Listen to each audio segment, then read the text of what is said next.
So thank you for coming again. We had a great conversation last time, and then we'll make a little introduction for our Russian watchers, and then we'll go forward. Vlad. Так, добрый день, вечер, ночь, уважаемый зритель канала. Сегодня я с вами Влад Грим, переводчик Алекс. И сегодня у нас два замечательных гостя. Во-первых, это Андрей Таллер из The Station и Майкл Брукс. Мы у него берем второе интервью, которое сделаем больше упор на вышедшие его книги «Альфарий». И думаю, чтобы не задерживать гостя, мы начнем. Так, первый Андрей, вопрос. Есть что сказать? Подожди Андрей. Да только что всем привет, и переходим, наверное, к вопросам. So, Mike, here we go, and here we start. Давай, во-первых, наверное, как у него там дела? Давай, спрашивай. Как у вас дела? Как прошел вообще вот этот ажиотаж от выхода вашей новой книги? Потому что, как мы знаем, она произошла достаточно большой такой всплеск фанатский у фанатов Альфа-Легиона и вообще у фанатов Ереси. So, Mike, just a little request for me as a interpreter. I just need you to, speak plain and just a little bit slow. And we have experience. So, if you don't mind, I will, from time to time, I'll raise my hand just for you to have a rest and for me to translate your answer. Yep. Is it okay for you? That's fine. So, Mike, the first question from us personally and from our watchers and your readers: how are you doing this time from our last conversation? How are you doing? How's your health? How's your wife? And how are you feeling your book finally published? And in case we have heard it made a great influence on our modern community, our Warhammer community, actually, and we have felt it ourselves because we have already read it, and it was great. No, I'm very good, thank you. Yeah, it was. I think the book had just come out when I spoke to you last time, hadn't it? But it was only limited edition. Yeah, we have asked our friend actually to read it. And it was good. We were so impatient of us, but we needed to do that. It was great. Yeah, no, it's come out now in hardback and Yes. I think probably ebook as well. Haven't checked, and it's really very good to have more and more people seem to have read it. The people who have contacted me about it have said they've enjoyed it, which is good. Because sometimes you get people contacting you saying that they didn't enjoy it. But I haven't had any of those so far. Everyone seems to like it, which is great. Everyone seems to like what I've done, which is very good because, as you know, I made a few choices that changed a bit of the history. Yes, and we'll need to talk about that, but yeah. So far, people seem to like that, and that's a relief. Yes. So, if you don't mind, I'll make a pause and translate. Итак, во-первых, Майк Брукс чувствует себя отлично. Его книга, на самом деле, дана некоторое время назад, около месяца, вышла в ограниченном издании, в лимитированном тираже. Поправьте меня, если ошибаюсь. Это вот было около месяца назад, да, или чуть больше. Больше, вот. Возможно, да. И так вот случилось, что мы ее прочитали некоторым не совсем легальным путем. Но сейчас, к тому времени, как мы сейчас разговариваем с Майком Бруксом, она уже вышла в широким тиражом и в электронном формате тоже, насколько он помнит, он не проверял. И ему очень нравится, на самом деле, реакция, потому что он видит, как очень много людей на Reddit обсуждают эту книгу, как они связываются с ним, и говорят им, что книга понравилась, что на самом деле довольно здорово, потому что обычно пишут для того, чтобы сказать, что им не понравилось. И поэтому, да, Майк очень доволен этим. Да, особенно ему радостно это слышать и видеть, учитывая то, что он сделал несколько сюжетных ходов этой книги, которым пришлось в некотором роде переписать историю, то есть сделать несколько изменений в текущем таймлайне. Well, thank you very much, Mike. Have you anything to add? No, I don't think so. Все, тогда у нас следующий вопрос. Ну, я хотел бы еще такой небольшой... Ну, Майкл просил показать его... Ну, как выглядит русская обложка его книги «Секретный рейс». Можешь, Тайлер, показать? Well, this is it's your Russian it's Russian edition of your book. 16 plus. Yeah. Very hard book. Very hard story, maybe. No. I hope second and third book only published in Russian, if possible. Because we have only first. Yeah, I don't think they never bought any more from us. So you can get them in. You can get all three in English, and you can get the first two in German and French. But I don't think there's any more Russian ones coming. That's pity.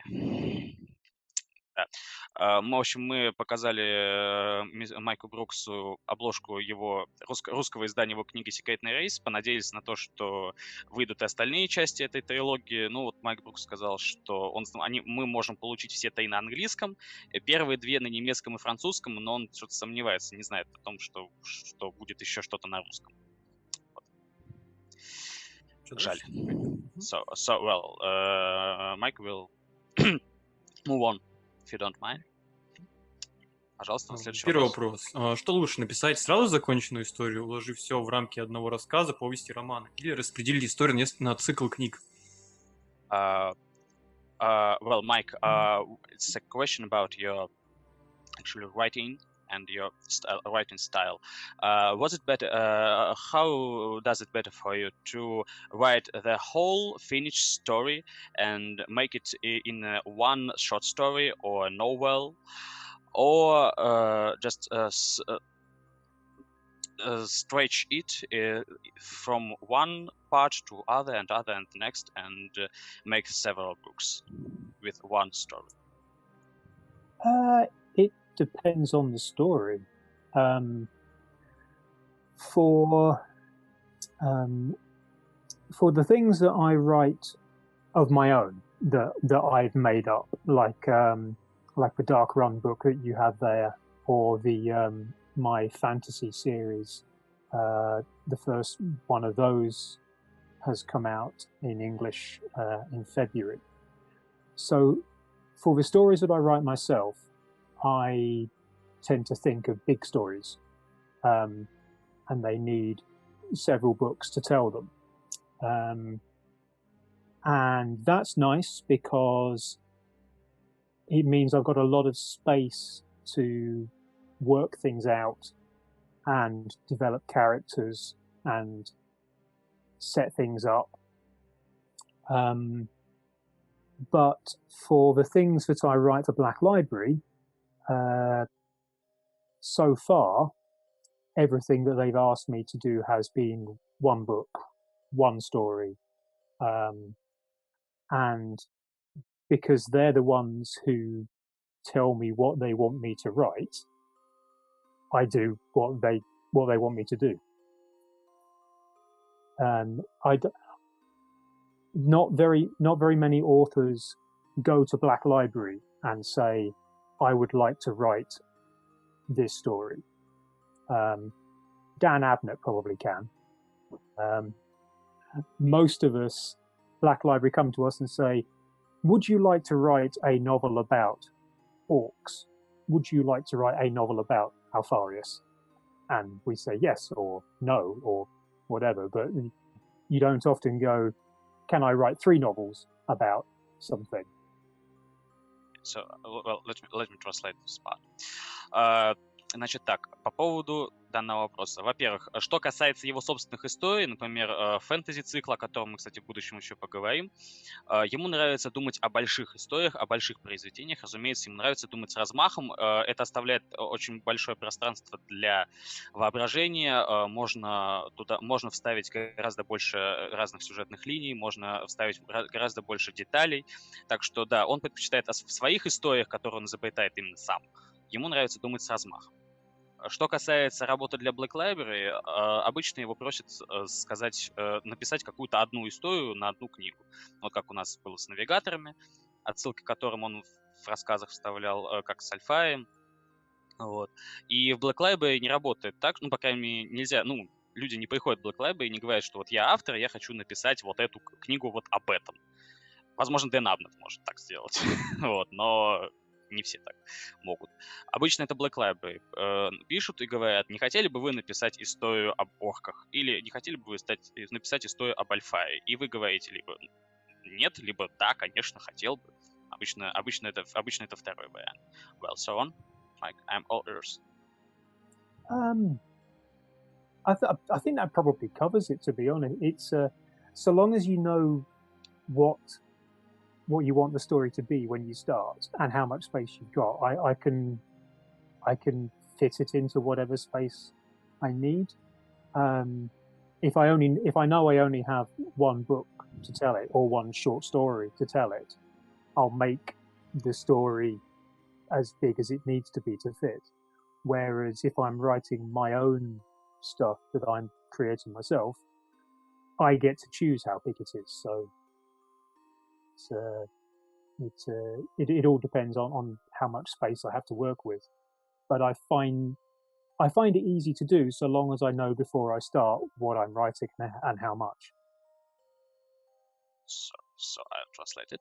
В общем, в принципе, он сейчас повторил то, что сказал в самом начале, то есть ему нравится думать о больших историях, ему нравится, когда ты изначально знаешь, о чем ты будешь писать, и чтобы оставить себе как можно больше места в будущем, чтобы наполнить его какими-то действующими лицами. И не только лицами, это уже я сам дополнил, какими-то событиями, чем-то, историей непосредственно. Вот, так что можно сказать, что да, он именно такой человек. Влад, помнишь, мы Хинксу задавали вопрос относительно Кинга, то есть он планировщик или он идет вместе с персонажами? Может быть, зададим этот вопрос? Давай, хороший вопрос, на самом деле. Да, сейчас я хочу задать Майку Это Мартин, только это не Кинг, это Мартин. Это Мартин? Да, это Мартин говорил, извини. В общем, я сейчас хочу задать вопрос Майку Бруксу относительно того, является ли он кем-то по классификации Джорджа Мартина, который говорил, что есть писатели, которые планировщики, которые любят отпланировать историю от начала до конца, и есть писатели, которые просто идут со своими персонажами и не знают, куда они их приведут до конца истории. Вот я хочу сейчас об этом спросить Майка Брукса.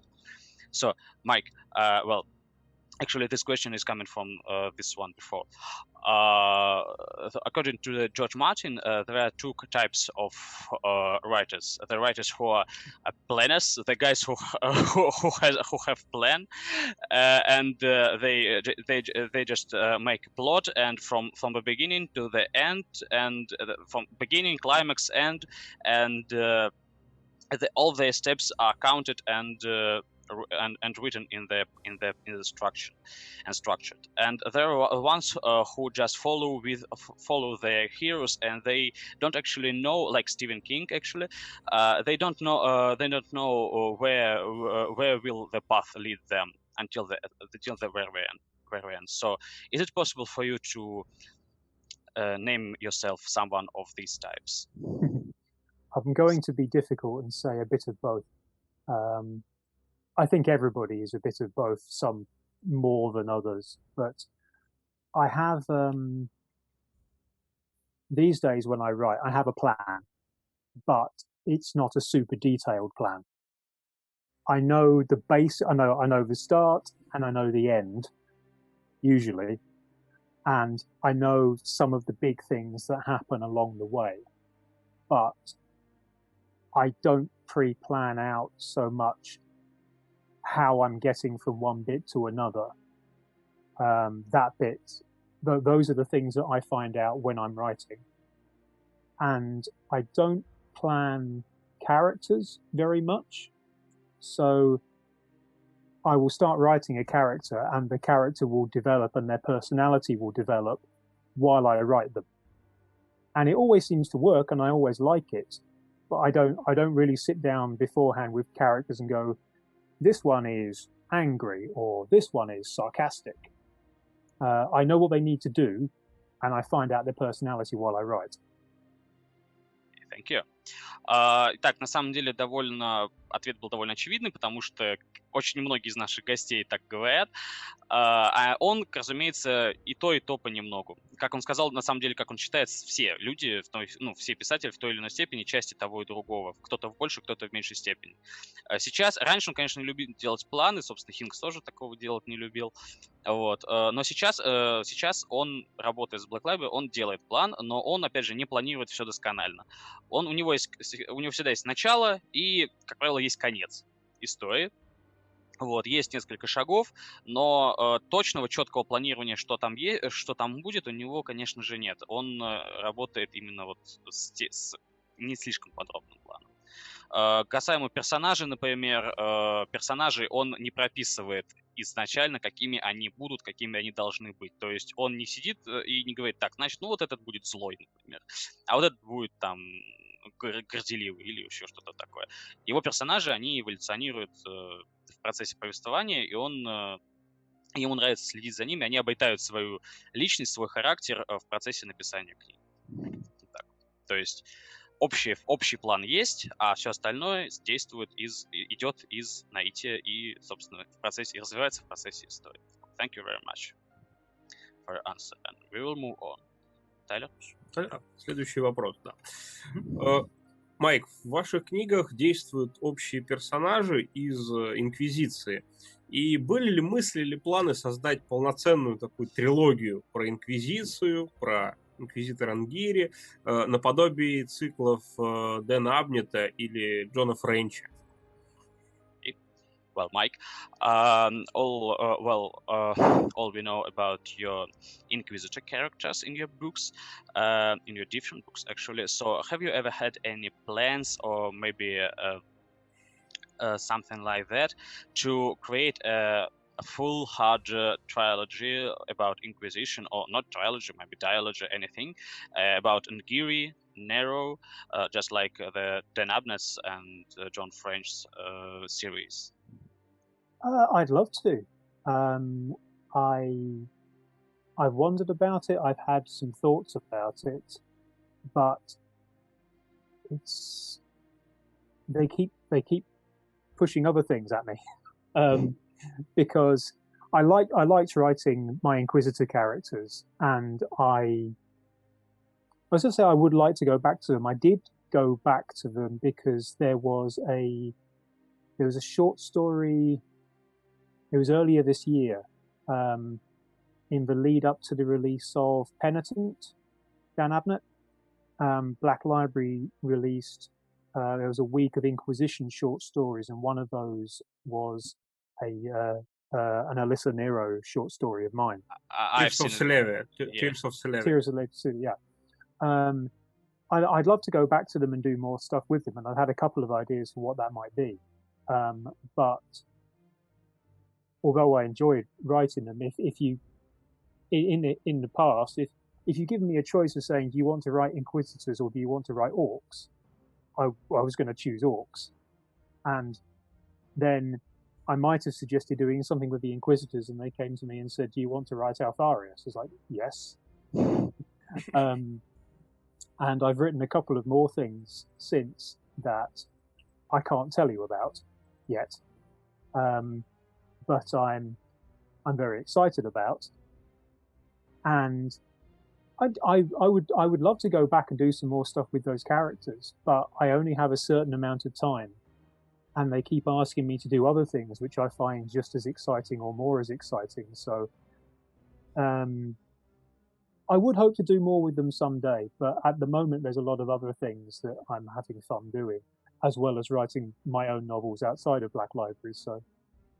It's a case of time and, yeah, Black Library not wanting me to do other things instead. Okay. Thank you very much. I'll translate your answer. Итак, по поводу персонажа Инквизиции. У него есть мысли. Определенные мысли у него, конечно же, есть. У него есть определенные желания развития этих персонажей, но проблема в том, что Black Label его заваливает другими вещами, другими заботами. У него есть очень много дел, которые ему нужно делать, а времени, как у нас у всех, 24 часа в день. Поэтому, к сожалению, все эти персонажи Инквизиции, они задвигаются на второй план. Вот он как раз упомянул один свой рассказ, который Black Label выпускал, Tears of Solaria, это правильно я произношу? Да. И это как раз был тот рассказ, который за авторством Майка Брукса, тоже про персонажа Инквизиции. Вот, и он бы, может, хотел дать этим персонажам ход, но, к сожалению, или к счастью, возможно, у него очень много работы с Black Label по другим проектам.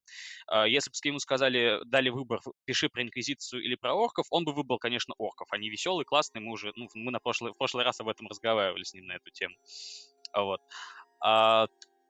Более того, те вещи, о которых он пока еще не может нам сказать, но которые Black Label для него запланировала, ему очень по душе, они ему очень нравятся, вот, и делать их надо. Поэтому Инквизиция, к сожалению, у него все время отодвигается на второй план, он не может про них сейчас ничего писать.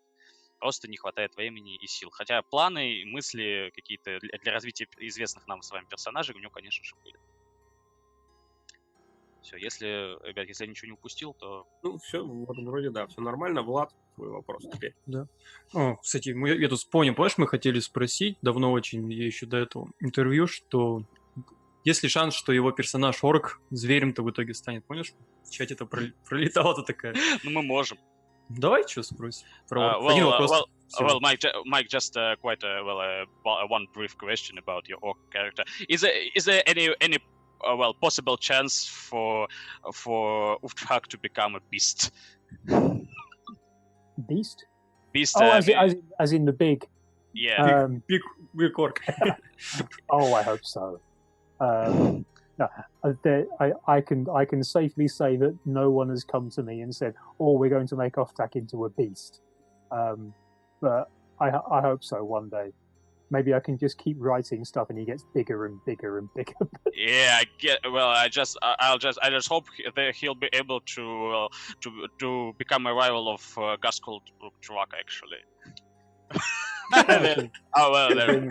Our friends from the station channel. They're so glad to see you. Very small. Very small. Маленький у тебя ирокез. Size don't matter. Well, thank you very much. Да, по поводу орка. Он очень надеется, что его орк станет когда-нибудь зверем. К сожалению, к нему пока еще не приходил. Никто не приходил и не говорил, что, слушай, давай твой этот Уфтрак станет зверем. Типа, вот. К сожалению, такого еще не было, но он надеется, что если он будет про него все больше и больше писать, он будет все больше и больше расти, и когда-нибудь, наконец, он сможет стать зверем. На следующий вопрос. Well, so we'll move on. Есть ли у него какой-нибудь любимый творческий прием? Well, Mike, it's again about your writing, actually. Is there any creative technique you love to use? No. No. No, very simple. I sit down and I write, and it's very easy. If it wasn't easy, I wouldn't do it. I'd have another job. It's just because I have a linguistic education, and I was taught so much stylistics and those epiphora and anaphora and everything like that, and I just thought, is there anything you like to use? But actually, I see you don't. It's great and it's fun. So I don't actually recognise the terms you just said. No, I've not really studied writing. When I was at university, which was 20 years or so ago now, I did a couple of creative writing modules, but one of those was poetry, and I only did it because everything else on the syllabus at that point looked even worse. So apart from a couple of creative writing modules when I was at university, I've not studied writing. I've just read other people's writing and then tried to write myself, and it worked. Okay, thank you very much. So you like how do we call that? It's born writer, actually. Gold nugget. Yes, thank you. I'll translate it. Нет у него таких творческих приемов, он просто пишет, потому что это легко для него, и ему это нравится. Я его спросил, то есть я пояснил, что, вот знаете, там есть лингвистическое образование, да, там учат стилистики, там эпифоры, анафоры, так, в общем, вот эти вот стилистические приемы, я спрашиваю, есть у него какой-нибудь такой вот любимый, он говорит, я таких слов даже не знаю. То есть, говорит, я никогда не учился писать. То есть он, когда он учился в университете, да, было такое, что он учился, и он писал некоторые, как это называется, creative blocks. Я вот не очень понял, что это такое. Это какие-то, видимо, задания в университетах специальные. Сочинения. Вот, может быть, да, что-то в этом роде, да. И то он писал по стихи, потому что там все остальное было невероятно сложно. Вот, поэтому... Да, поэтому вот так вот он... Так что он писать никогда не учился, он просто читал других людей и стал писать, пробовать сам, у него получилось. Так что самородок. Давайте альтернативный вопрос задам. Тоже в голову сейчас пришел. Вот как такой олдовый орковод, который начинал с Бладбола, как ему дикие орки новые? То есть, показали, вы сейчас показали ролик с дикими орками, с этими сквига-кабанами там, со всеми этими. Vlad is as also orc fan, as you remember, and he's asking, how do you like being such a old orc fan and playing Blood Bowl and everything like that? How do you like those new orcs mountain squigs? Have you seen them already? Savage orc. Yes, I've seen them. So how do you like them? I like them a lot. I miss the old, in second edition Warhammer 40,000, where you had the boar boys, the orcs riding on war boars, and I miss them. And I actually made, I've been making a snakebite army. And instead of war bikes, I've got the gore grunters from Age of Sigmar with guns on the side. I've seen them. So, no, I really like the new squig models that they've brought out with orcs riding squigs and everything. They look really exciting. And they look very different because they've managed, although they're orcs riding things, with the armor and stuff, they've managed to make it look not like they're just out of Age of Sigmar. They look futuristic, but they also look more primitive than the other orcs. I think they've done it really well. Well, thank you.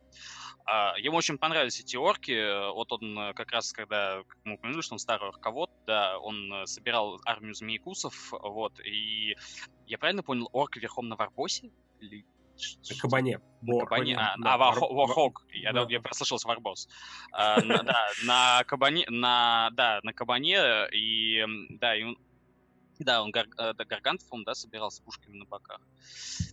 Вот, да, то есть у него была, армия змеекусов у него была, и сейчас ему очень нравится, что сделали вот эти миниатюрки, потому что они клевые. В принципе, идея орка, ездящего на чем-то, ему очень нравится, при том, что там вот броня и оружие сделано так, что ты понимаешь, что это орк не из эры Сигмара, не из ФБ, но при этом это более дикий орк, чем те, к которым мы привыкли в 40-х. Реактивное копье. Да, это ему очень понравилось, да, очень здорово. Ну что, Тайлер, пойдем дальше? Да. Майк, недавно вышла твоя книга в авторском цикле «Хроники бога, короля», The God King Chronicles. И вот это фэнтези. Это попытка отдохнуть, отвлечься от космической фантастики, от Вархаммера, или это какая-то старая идея, которую ты наконец воплотил? Mike, Tyler is asking about your Black Coast series, about your this fantasy series, and he's asking, is it such a kind of rest from space fantasy, or is it some old idea of yours you try to make true? A bit of both. A few of the ideas and characters that are in the God King Chronicles were ideas that I had in the 90s when I was a teenager. A lot of stuff has changed, but there are still a few things in there that I came up with decades ago and have just sort of stayed in my head ever since, because I didn't feel like I was ready to write the big epic fantasy that they fitted into. And it wasn't until a few years ago that I actually thought I might be ready to try this and not think that I'm going to ruin it. But it's also a rest from writing for Games Workshop, not so much because of the fantasy and sci-fi thing, but more the creative way it happens, because for my own writing, I create everything, which is really enjoyable, but takes a lot of work.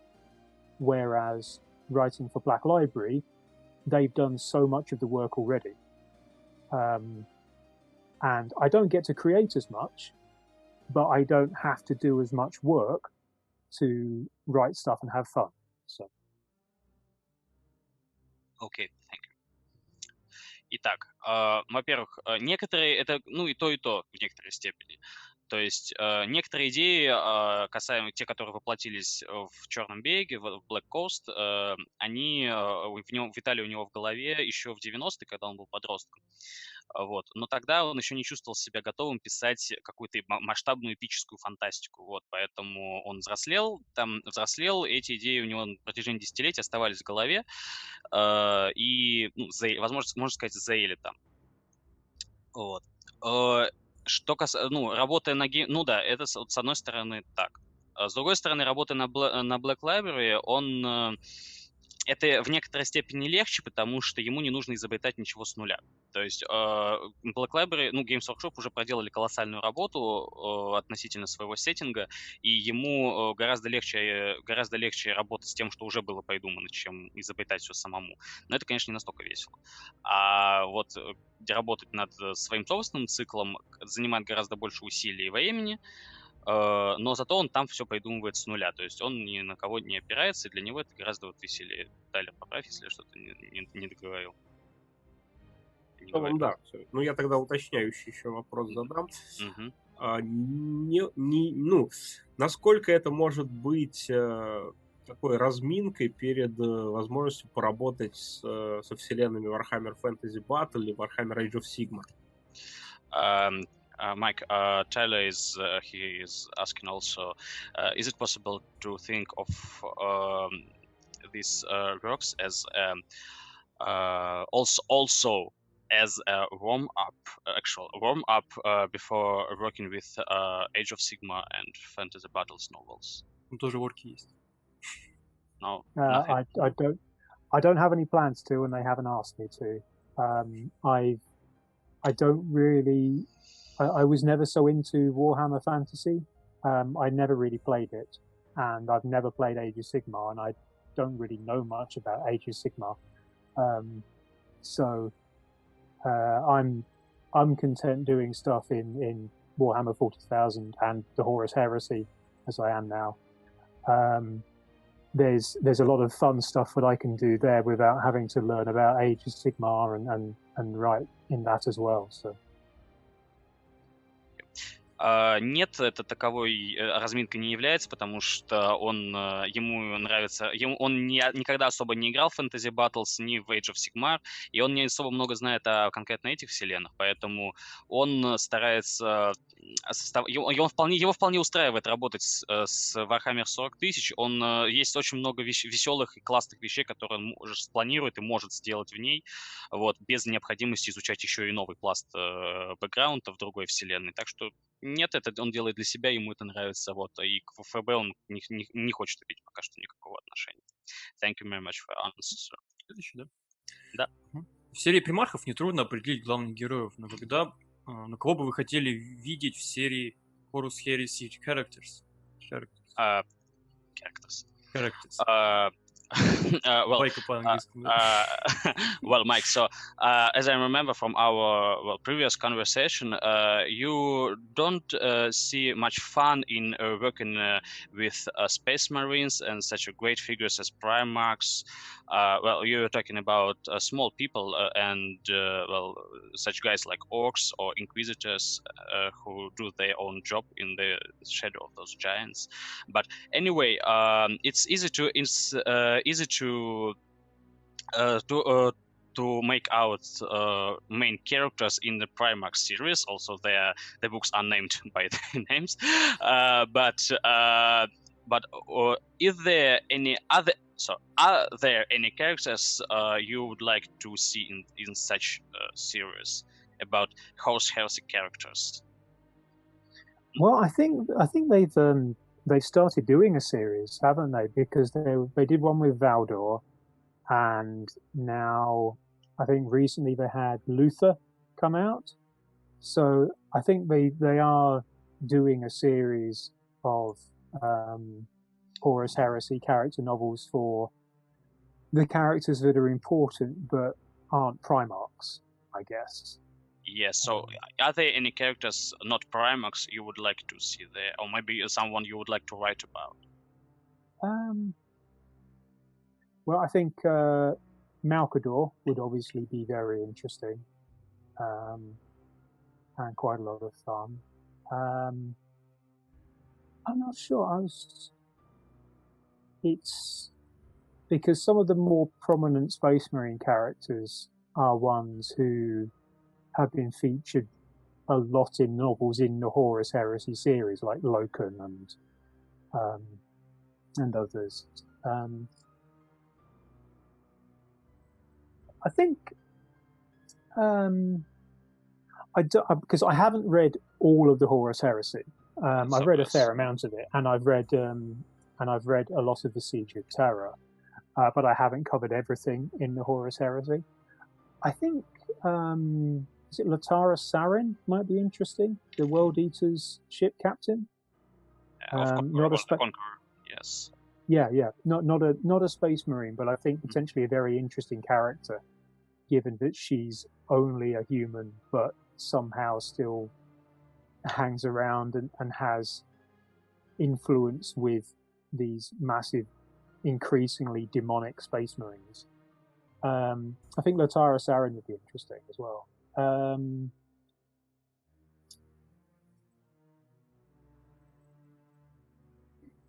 not sure. I wonder. I don't know if it's been covered or not. I would be interested to see something about how the Lunar Wolves conquered Luna. Well, the Selena clans and yeah. When they first got their name as the Lunar Wolves, and I was thinking about that, but I can't actually think of any notable Lunar Wolves who came from Terra, because I know that a lot did, but all of the Lunar Wolves characters I can think of all came from Chthoniya. So. Тайлер, не помнишь тиранцев лунных волков? Тиранцев лунных волков? Кто там был? Ну, этот...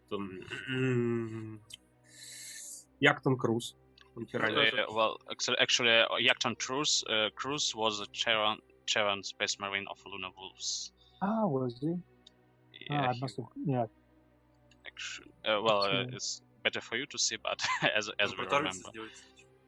He might well be. As I'm not an expert. Yeah. But I guess, thank you for. I'll translate your answer if you don't mind. Значит, он на самом деле уже очень много про кого написали. Ну, разумеется, про примархов и как уже начали делать про разных персонажей есть, которые не являются примархами. Например, книга про Вальдора. Вот книга про Лютера недавно вышла. Мы ее кто-то уже даже читал. Что касается самого Майка, ему было бы интересно посмотреть, разумеется, увидеть в этой серии Молкадора Сигелита, сольную книгу про него, также про Лотару Саин. Кто не знает, это капитан Завоевателя, флагмана 12-го легиона Пожирателя миров, женщина. Вот, очень колоритный персонаж. Вот, и он еще не уверен, видел ли он что-то на эту тему, но ему бы хотелось побольше почитать про завоевание Луны лунными волками, собственно, 16-м легионом, не только им, и вообще про клан Селенар. Well, Mike, actually, I've read it was a short story in Horus Heresy about Latara. It was called Rose Watered with Blood, or something like that. That was great. Actually, in Russian community, there is such a joke about Latara. Seeing her there and seeing her do how he works with all those giant demonic space marines, and how she talks to Ungrown and Khan, and for some of us it seems like she's like a mother with many stupid children and aggressive drunk father who who's always doing mess, and they all put that down. Yeah, put that down and don't break and don't chop his head. Yes, yeah. I just looked Iacton Cruz up. No, he was born on Chthoniya. Also Chthoniya? Apparently. Yeah. I think it's one of those weird things where I just looked up his entry, and it says that he's a veteran of the Legion and a veteran of the Unification Wars, even though he was born on Chthoniya. So I think maybe someone got the history mixed up there, and is like, oh yes, he's been in the Legion for ages, and then somewhere else that he was also born on Chthoniya. Like, even Hassosianus? Make it fit. So Hassosianus also? Yeah, I'm sure he was Chthonian. Oh. But... Yes. Yeah, of course. I got your idea. I'll translate it. Я тут сказал, что в русском комьюнити иногда ходит такая шутейка про то, что Лотар Саин похожа на мать с множеством детей, пьяным отцом, который постоянно дебоширит, постоянно все ломает, и ей постоянно за этой сворой приходится приглядывать. Ну, Майк посмеялся, сказал, что да, похоже действительно. Вот, он посмотрел по поводу Яктона Круза. Яктон Круз, он тиранец, не тиранец, как раз хтонец, тоже хтонец. Да, хтонец. Кстати, если вспомнить Рабов Тьмы, он же Малагарста там нашел тоже на хтоне. Вот. И вообще, да, то есть ему как раз немножко Майка Брукса немножко смущает мысль о том, что на кого ни посмотри, там самые старые там ветераны Легиона, они все с хтонии, то есть и как-то это очень странно выглядит, учитывая то, что как глубоко не загляни, везде хтонийцы, а хотя уже где-то тиранцы должны быть, по идее. И так, сделайте это уже, наконец, как-то совместите нормально, что вроде как персонаж, который умер в самом начале возвышения Хоруса. Гастур Сиянус тоже хтониец, он тоже хтониец. Да, я тоже вот как про него спросил, тоже хтониец. Что, дальше? Да. Слушай, я еще хотел вопрос маленький задать. Ага. Да, давай. Как раз Тайлера вопрос взглянул. Какие материалы пришлось изучить, чтобы работать с жаргоном орков и стилизовать их речь для книги? Mike, it's just a little, brief question about orcs again, and then we'll come to Alpharis if you don't mind. We're interested in what stuff and materials you needed to study or to use to work out this orcish slang and jargonisms. It's very well seems like Cockney in London, but maybe something like that. Well, just prove me right or prove me wrong. Is it Cockney? I've always had in my head that orcs are Cockneys. Yeah. My dad's from London, and I have been known to slip into a more London accent myself at times, even though I've never lived there. But yeah, I've always had it in my head that orcs speak in a Cockney accent, so that's what I've tried to get on the page when I'm writing them. Hopefully in a way that makes it clear that they're speaking differently, but not in a way that makes it impossible to read. It was actually not being only not a Londoner, not also a British person. Not actually being an English native speaker. It was quite a challenge to read read orcs. I can imagine. Interestingly, I asked a friend of mine who's German about how if there was. So I will start that sentence again. I asked a friend of mine who's German about how accents and stuff work in Germany, because the novel was translated into German, and I wondered. She hasn't read the novel, but I wondered how it would work, whether there was an equivalent accent in German to the Cockney London accent, because the Cockney accent has a kind of there's a feel to it, I guess, that can easily sound quite aggressive. So it's a city accent, an inner city accent, and it has this feeling of it can be quite aggressive very easily. And I asked sort of, is there an equivalent accent for middle of Berlin? And she said no, the middle of Berlin accent, it doesn't have that same feeling of being aggressive or nasty. And that struck me in kind of, if you're trying to translate it, not just the words but also the feel of the words that you've changed to a different language, what sort of dialect of that language do you mimic to try and get the same feeling as it had in the original, which must be incredibly difficult for anyone translating it professionally. I'll translate it and add something from according to accents in Russian. Значит, по поводу, да, действительно, кое-что ему пришлось в некотором роде изучить, но в основном я тут предположил, что, да и не только я, это до меня 100 раз делали люди поумнее, чем я, что орки говорят на кокни, по большей части. Кокни, если кто не знает, это сленг в определенных районах, центральных районах Лондона. То есть даже не во всем Лондоне лондонским акцентом является, а вот конкретно вот в определенных районах, и он звучит довольно... Его очень легко сделать агрессивным, то есть с ним очень легко... На нем очень легко ругаться, и вот у нас это какой-то ближайший аналог, я не знаю, наверное, тюремный жаргон какой-то. Вот, я, кстати, об этом сейчас скажу ему. Да, то есть у него отец лондонец сам, и хоть сам Майк Брукс никогда в Лондоне не жил, но в его голове, да, у него иногда самого просачивается в речь лондонский вот этот кокня и лондонский акцент, хотя он никогда лондонцем не был. Вот. Hi, George. We have a new addition for us, Mike. Так, да, и... Да, это определенно кокни. То есть, помимо этого, он еще спрашивал своего немецкого друга относительно... Да, я ему сказал, что у нас это довольно сложно читать, не будучи англоязычным и не будучи лондонцем вообще, будучи не человеком другой национальности, сложно, достаточно серьезное испытание читать орков. Он говорит, что я понимаю, насколько это серьезное испытание, потому что он спрашивал своего друга, который немец, поскольку новелла переводилась на немецкий язык, есть ли в Германии какой-то вот аналог такого вот, как кокни, то есть центрального Лондона, есть ли вот в центре Берлина такой же вот, аналог такого же акцента. И его друг сказал, что его вообще-то нет, и такого,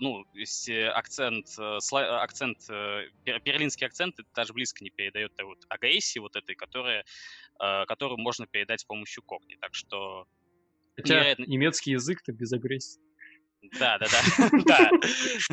Well, we are joking. We are joking that it's quite difficult to make German less aggressive, just to sound less aggressive. It's quite a harsh language. Yeah. Yes, I studied it actually, and I feel it. So, hi, Mike. I'm sorry. I really sorry. I apologize for my late coming because irregular problems. But I'm here because I read your book and I just can't miss this. Just can't miss this interview. Right. As always. Thank you for coming. Да, и вот как раз я хотел по поводу тюремного жаргона ему сказать, что у нас на самом деле орков довольно несложно переводить, потому что у нас есть... я забыл, как называется это. Феня, да. Вот. Да, сейчас об этом скажу. Well, Mike, actually, according to... if you're interested, then in Russian language, when you understand the point of orcish sentence and it's of orcish phrase, it's actually easy to translate it. Because, I mean, to make it feel as you intended them to feel, because in Russian we have Russian is rich of jargonisms and slangs, and the common people, they almost all of us, we have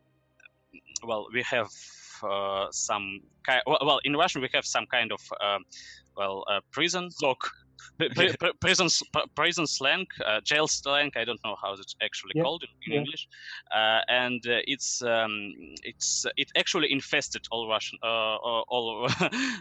Russian language, and it's easy to make it aggressive. It makes it easy to make it. It's problem to understand from English, but when you understand, but it's quite easy to adapt it in Russian. Okay. So don't you worry. I guess we understand orcs as you intended them to be understood. Good. Что, двигаемся дальше? Альфарию переходим. Какой у нас там? Ой, как я вовремя. Как раз переходим к Альфарию. Давайте покажем, как мы фанаты Альфа-легиона. Как у тебя? У меня уже потухло. Well, orc fan. Да, кто задаст? Гео, ты видишь вопрос? Да, это который шестой же, да? Да. So, all right, let's begin with Альфариa's novel, and finally, yeah, as I said, we read it, and we were actually fascinated with it. I personally think that is, if not the best, but one of the best novel about Primarchs. And I read it firstly in the day I've got a book. Firstly, I read it for one day, for one evening even, and then I read it again, and then I read it again with more. With more thinking about it. Yes, we have read it 3 times actually. Yeah. It was great. Yes, and because of read it with thinking, we find some interesting stuff that we wanted to discuss. Okay. And the first part of this, not the main. I'll just say it in Russian for our viewers.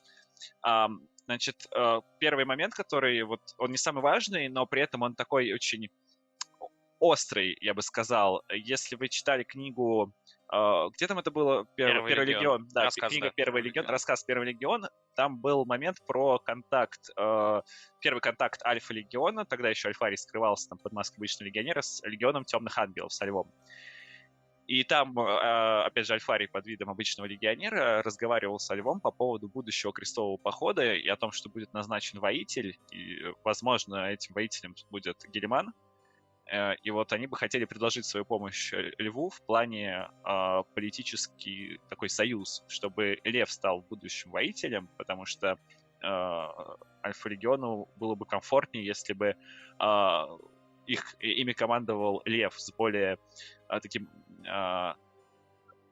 точнее, с менее ортодоксальным, как было сказано в книге, подходом к войне, нежели чем ультрамарин и Гельман.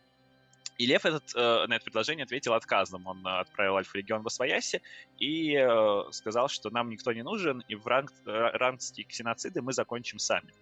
А вот в Сольнике Альфария там был другой момент, потому что там как раз тот же самый первый контакт, тот же самый момент, только уже как будто осматривается с другой стороны. В книге «Легион» это было с точки зрения Льва, и «Темных ангелов» с точки зрения Альфария, а в «Сольнике», соответственно, это было с точки зрения Альфария.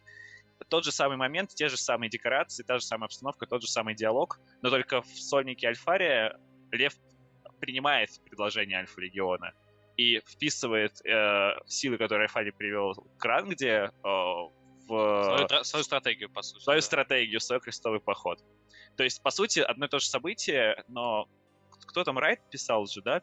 Крис Райт. Да, Крис Райт писал, то есть освещенная диаметрально противоположность двух авторов. Вот мы хотим сейчас выяснить, ошибка ли это, или это какое-то переписывание бэка, или это ложь Альфария, то есть вот. I'm sorry, Mr. Brooks, for such long delay. I just made a little preamble for our question for Russian viewers. So, there is a moment in your book when Alfarius made the first contact with Lionel Johnson and the First Legion. They spoke about many things, but most important part was allegiance of Alpha Legion to the Lord of the First. So they will help him in Rangdan Xenocides, in Rangdan Xenocides to finish it faster, and that Lion will have priority when the War Master will be appointed. And in old book, The First Legion by Chris Wright, there was the same event, the same dialogue, same event. And actually, in the First Legion, we see that Lion declined Alfarius' proposal. And now in the novel, we see that actually Lion accepted it and made the Alpha Legion the part of his strategy. So one event and two different outcomes from 2 points of view, from Alfarius and from Lionel Johnson. Can you please explain what do you try to do here to make actually to rewrite background, because we know it's normal, it's actually we got it every time and it's all absolutely all right, or there is something underneath this event, something that we can't take from the first look? Yeah, it's very simple. I hadn't read it and no one told me to read it, and when I wrote that bit, nobody told me I got it wrong. Oh, so that was just a simple misunderstanding. So far as I was aware, that scene had never been done before. They gave me a bunch of background stuff to read about Alfarius when I was writing the novel, but no one gave me that, and no one told me that that scene was involved in something that I hadn't read. And so I wrote it thinking that I was the first one to write that scene. And then since it's come out, people have said, "Oh, this is different to that." Wait, someone's already done it? The first thing that I don't know, have you already read this part? But you used exactly the same words and exactly the same decorations for that, so it's looked like you already read it and decided to make it different. To make it different because we firstly think that maybe it's just a misunderstanding here between authors, but then we took one book and took your book and we just reread this part and we see that it's like almost identical, but really? it's almost identical.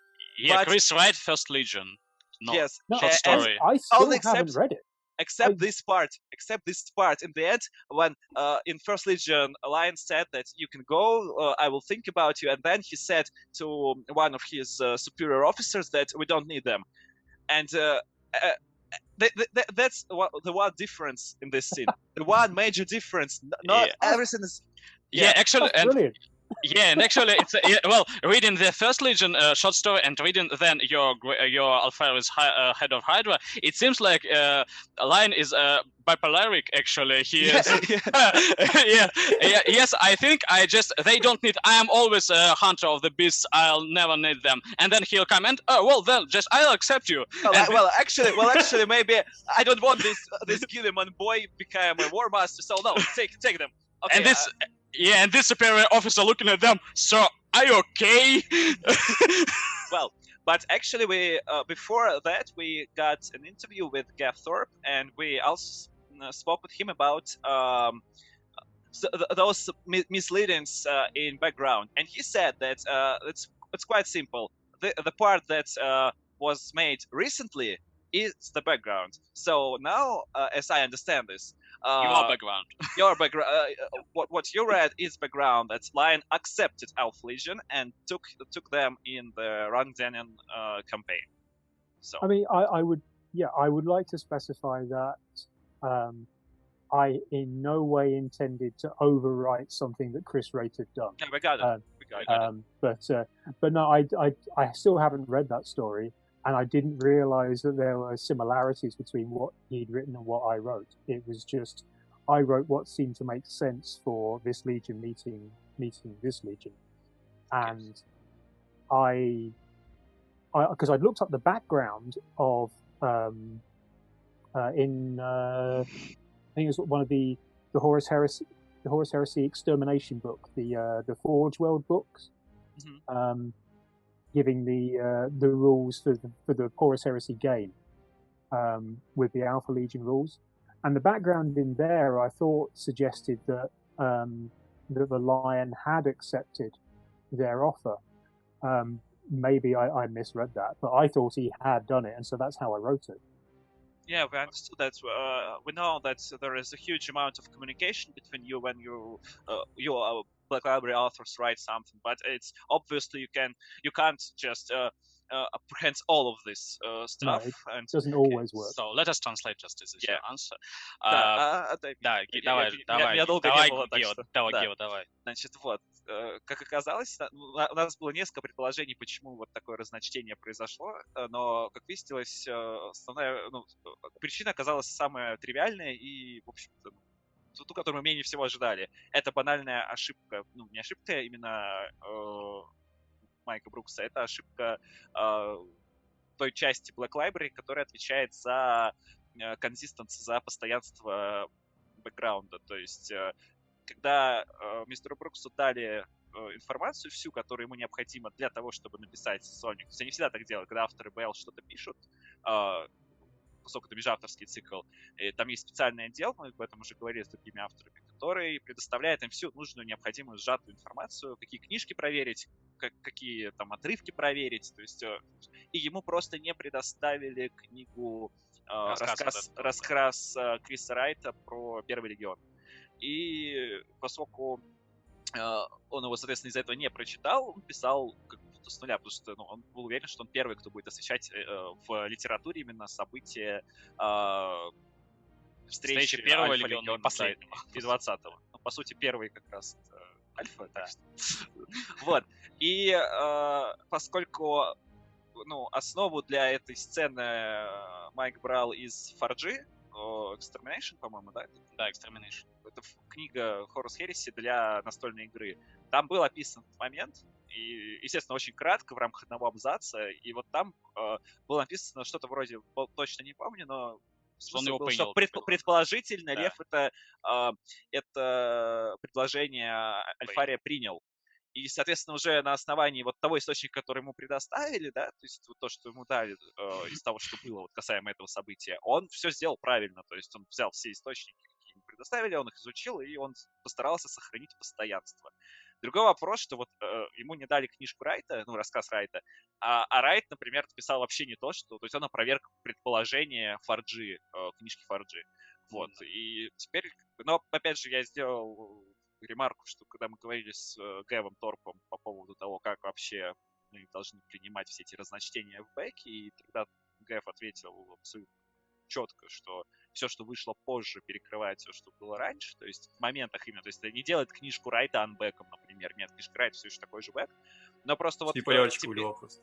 Да, нет, теперь просто конкретно этот момент, вот считает, пока они напишут и нового в дальнейшем, возможно, они потом как-то это объяснят, потому что они все-таки стараются фиксить такие косяки внутри уже какими-то, может, рассказиками дополнительными, еще что-то. Или как-то потом это осветят. Но пока на данный момент, да, Лев принял предложение Альфа-Легиона, и в франкданских синоцидах они участвуют. Да, живем с этим. Да. Тайлер, у тебя твои вопросы есть какие-то? Ну, я имею в виду, может, от себя. По Альфарию, да. Да, по Альфарию. Альфарию нет, потому Он что не я читал. его не читал еще, я жду русской версии. От тебя не смущает то, что мы... Да, мне уже все заспойлерили как бы ВКонтакте. Кстати, вот про спойлеры следующий вопрос тоже будет, потому что они там же неправильные, в общем-то, в некоторых моментах. Вот, я поэтому никогда их не обсуждаю, потому что все вранье, надо самому читать. Бессмысленно, правильно. Да, это правильно, очень здравый подход. Наверное, я сейчас спрошу Майка в целом, как ему пришла идея сделать Альфария фактически первым примархом найденным и вообще, то есть, перевернуть все с ног на голову. Да потому что Лев всегда стал. Вот. И Хорус. Совместить множество канонов, короче, в один кусок. Вот, да. So, Mike, actually, well, I'd like to ask you in general. So, can I just very briefly butt in? This is just something that's amused me. Looking at George's wallpaper. Are you aware that there's been a big thing in this country in the last couple of days about our Prime Minister's wallpaper and his flat? No, in Britain, you mean? In Britain, yes. Our Prime Minister, there's been a lot of questions because apparently he redecorated his flat and did it far too expensively and had other people pay for it for him. And I don't know how well you're going to be able to see this, but the wallpaper looked like this. And it looked a lot like George's wallpaper behind him. Gold luxury wallpaper. As soon as you joined the call, I looked at that and went, hang on, that looks familiar. He is Prime Minister's secret son, actually. Yeah. Okay. There's plenty of them. Anyway, carry on. Окей, I'll just translate it with this note. Майк Брукс, когда Гео присоединился, он заметил у него обои, вот эти вот лакшери, золотые обои, и поискал эти обои их британского премьер-министра, который там вбухал кучу денег и человеческих усилий, чтобы передекорировать свою комнату, и получилось примерно то же самое. Не, но мне для этого не нужны были никакие чужие усилия, мне хватило денег, и это вот факт, что я живу в России. После этого все само устраивается. Okay. Проблем никаких. Yeah, so, well, let's carry on. So, Mike, actually, you in our previous conversation, you couldn't mention more about Alpharus. You just mentioned you were given a proposal, you accepted it, and that's okay. But so now, how have you got an idea to make Alpharus? Well, actually, de facto first Primarch, found and active. Fuck you, Horus. Horus. And line. It comes from again the background material that's in the third Horus Heresy rulebook, where there's for the Horus Heresy Warhammer 30,000 game, where they give a lot of background about the Alpha Legion, and it's presented very much from the point of view of the Imperium after the heresy, if you like. So there's a lot of stuff of we think this is the case, we don't know. And it gives various possible origins for Alfarius, because it says that they never knew for sure what his origins were. And it says after all of them that this is a lie. Yes. So one of the potential things that it said was this idea that he was actually brought up next to the emperor, and I looked at all those different suggestions and thought, I don't want to take just one and say this is true. What about if I kind of did all of them, but in different ways. So that's what I tried to do. So I had it that Alfarius landed on Terra and was brought up by the Emperor secret from all the as a kind of secret weapon. Originally because they thought he was the only one, and then as a backup in case something had gone wrong with the others. But then I decided to use the other potential backgrounds as well, because there's one about Alfarius being captured by the Slough, however you pronounce them, I don't know. And the one in the book has him being rescued by the Emperor, but I've kind of fudged that and had Amegon being in trouble with them and Alfarius rescuing him. And there's another one about being brought up on a dead planet a long way away from anywhere with no people and only escaping when a bunch of pirates come down to loot the place, and that's what I did with Amegon. So I tried to work all of the different potentials in a way that all of them were a bit true, but none of them were the whole truth. And one of those involved Alfarius being. And the last one when Horus found him, like Horus found. Yes. It was the last one, and this was all the plan of Alfarius and Amegon. Yeah, that was great. We'll translate it. Что, Гео, переведешь? Давай. В общем, да, мне стало интересно, как, собственно, пришла идея в голову сделать Альфария фактически первым поймахом найденным. Вот. Он говорил, что, во-первых, все эти идеи, они идут из третьей книги. Есть с кодексов для Ересь Хорус, для настольной игры от Forge World, где, как мы все знаем, описаны несколько вариантов развития событий, как был найден Альфарий, и в конце каждого из них написано это ложь. То есть это ложь, и это ложь, и это ложь. И он подумал, а зачем мне делать одно из них правдой? У меня два поймаха, почему не может быть две правды? Четыре. В нашем случае 4 правды. В наших случаях даже 4. И он, по сути, включил в историю их все. То есть он их проработал таким образом, чтобы они составляли с собой единую историю. То есть предположение о том, что Альфарий был возвращен императором в секрете на Терре на случай, если все остальные поймахи погибли в качестве секретного оружия. И это правда. И что Амигон был найден на мертвой планете какими-то пиратами, которые там искали какое-то барахло, и он улетел вместе с ними, или, как не знаю, вместо них, вообще-то. И это тоже. И что Альфарию император то, что спас Альфария с какой-то планеты, на самом деле, как бы это отчасти правда, потому что его спас Амигон. Амигона спас Альфарий, как имперские войска. То есть он тоже его спас на этой планете. И что Альфарий спасает Амигона, и это правда. И то, что Хорус по итогу нашел Альфария, который на самом деле Амигон, и это тоже правда. То есть это все было планом Альфария, что Хорус найдет 20-го поймаха, и им будет Амигон, который назовется Альфарий. Да. Вот. И Талер это сидит такой сейчас. Зачем вы не пересказываете книжку? Я еще не читал. Уроды. Да, вот, и это очень здорово, потому что он, по сути, сделал цельную из этих обрывков, которые были вроде как лживые, он сделал единую цельную историю, которую, как напоминаю, на прошлом нашем разговоре, он задумывает как правду. То есть он не знает, как ГВ это повернет, но на данный момент он считает, что он писал это с расчетом на то, что это так и есть. Или как, например, кто-нибудь что-то тоже опять не прочитает, что-то там перепишет потом. Да. Well, thank you very much. That was great. Как раз сейчас к этому и перейдем дальнейшему. Да, мы начали говорить про Альфария и Амигона, которые поменялись перед Хорусом.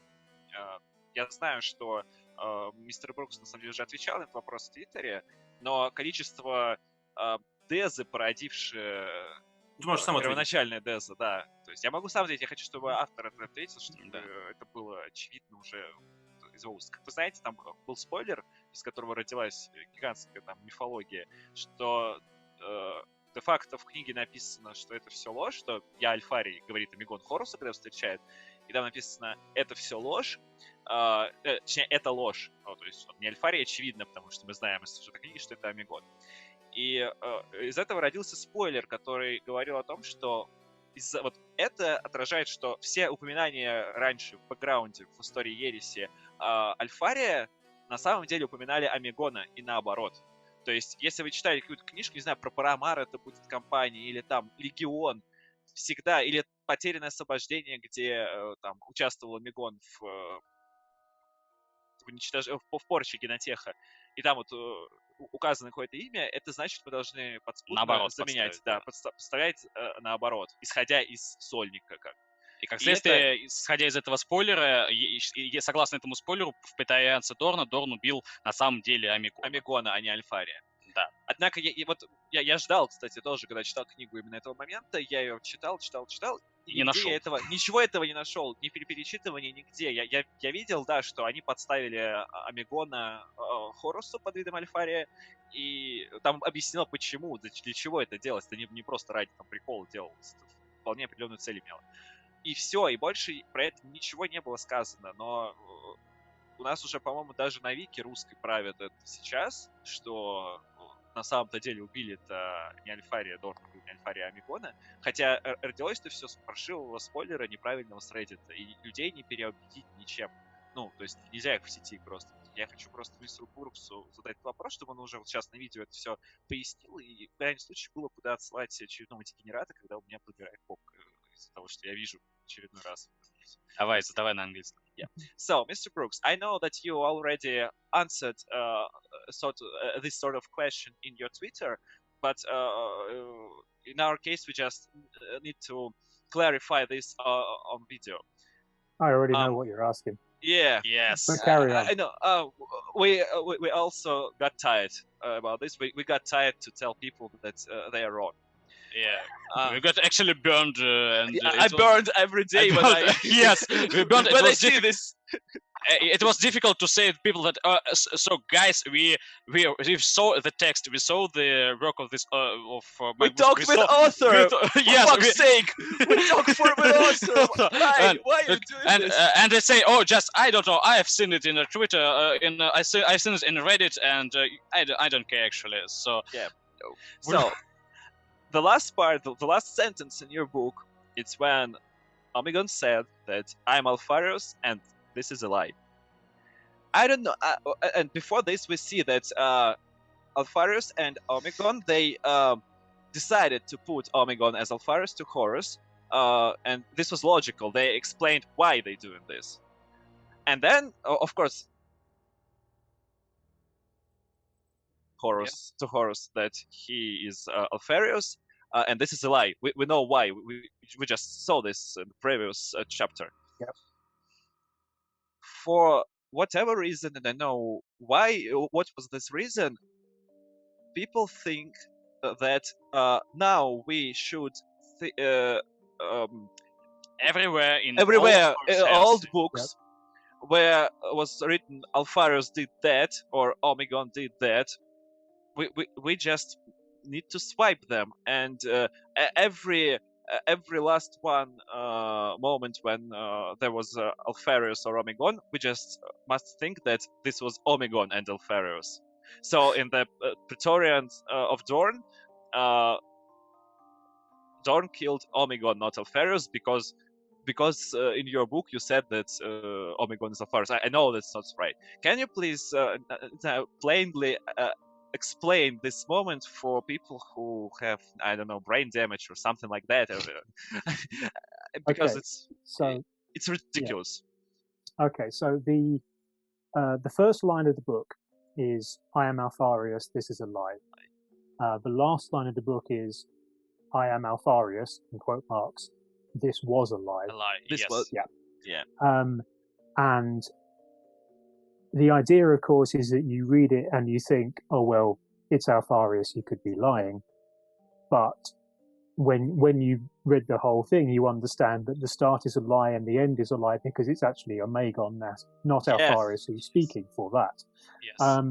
Actually, so Mike, just to clarify, it was a lie, his speech to Horus that he is Alfarius. This is a lie. It's technically a lie because it's Omegon. Actually, you've read this in cursive in another type of schrift. Actually, the other writing, it's it was a cursive. Cursive words. That's the part in the first and the part of the last. And other typing. Other typing. Other type of typing. I'm sorry, but so everyone could understand that this is because there's omegon lines in the first part and the last part, and I don't know how people couldn't understand this. The idea of that sort of starting with "this is a lie" and "this was a lie" was, I liked the idea of that because it frames the whole thing as it might not just be that sentence that's a lie. It could be everything that follows and everything that comes before is a lie. It's not, or at least most of it isn't. Yes. But in terms of this bit of the idea that the swap is permanent, I honestly did not expect people to come up with that idea, and I'm not quite sure why. The idea was always that Omegon was going to present himself to Horus and introduce himself for more natural reaction, yeah. Yeah, for more as natural Alfarius, for a natural reaction because he had never met Horus before. Yes. And so in order to try and deceive Horus to make sure that it looked natural. And then I guess immediately afterwards it would still be Omegon doing that. But my thoughts were always, as soon as he links up with the rest of the Legion, him and Alfarius just start swapping backwards and forwards as they do from then on.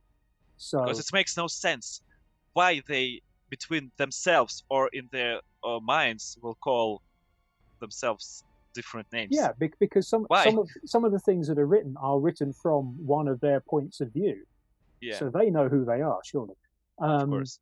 Yeah, so I never meant what I did in that novel to mean that everything else had changed and Omegon was always Alfarius and Alfarius was always Omegon.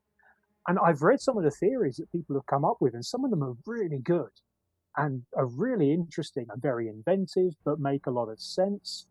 And part of me kind of thinks, well, actually, it would be really fun if that was what happened, because I saw a very long theory on Reddit that was, a bit out there, but also had a lot of good ideas in it about how that would work.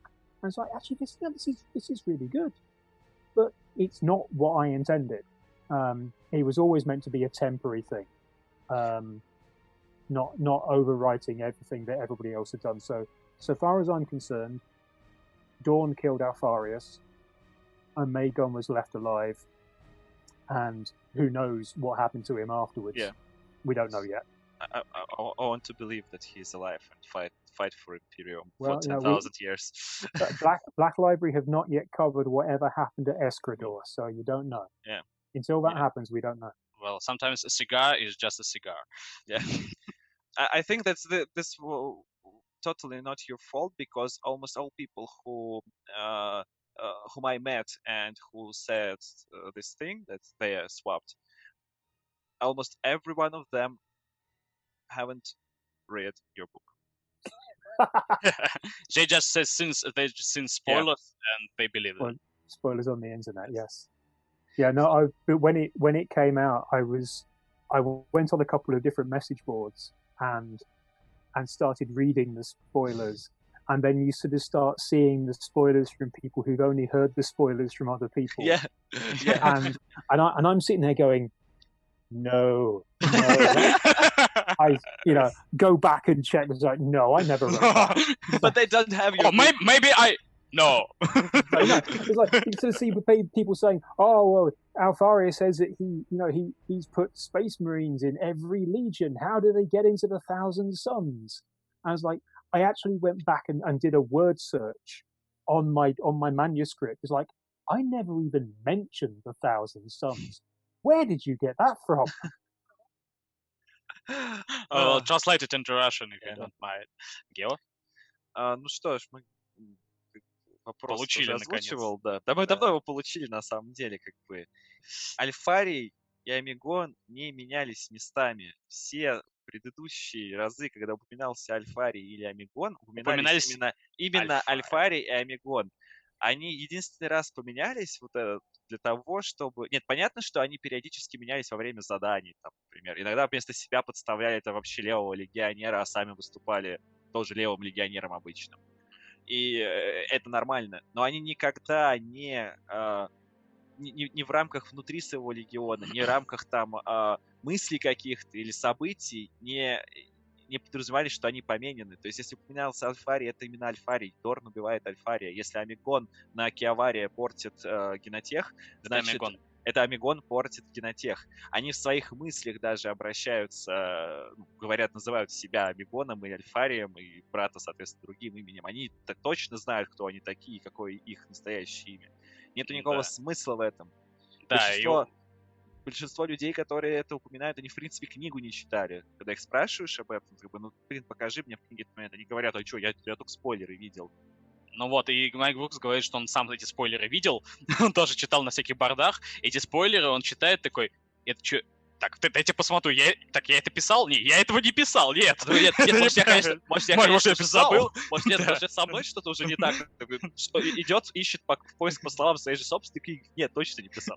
Нет, откуда вы это взяли? Что-то там про 1000 сынов, там, типа, что Альфарий там породил, типа, всех космодесантников, в том числе и 1000 сынов, и он такой, так, вбиваем в Word поиск 1000 сынов. Я даже не упоминал 1000 сынов, откуда они их вообще взяли. Он только Магнус упоминал, что Магнус дрочит. Ну да. Он там про многих сказал, что да. Кстати, можно про это тоже спросить. Давай, я хочу спросить Майка Брукса о том, почему он не касался вообще причин предательства Альфария и, в принципе... в Легионе, да? Так в Легионе же она рассказала. Нет, я имею в виду, он не изнутри, из самого, собственно, раз. So, Mike, actually, it was interesting for me to read your book and see you have, during the whole narrative, you have never mentioned the reasons or something, some intentions of Alpharus to become a traitor, actually. So, are those reasons presented in the Legion by the Abnet true? In your own opinion, was he really deceived by Xenos cabal, or is it something like that? You have never mentioned his reasons to betray the emperor, and moreover, you never mentioned in your book the reasons he decided to fight with drone, fight hand to hand, and in march actually in melee combat, and to die by his hand. So. Would you comment something about it?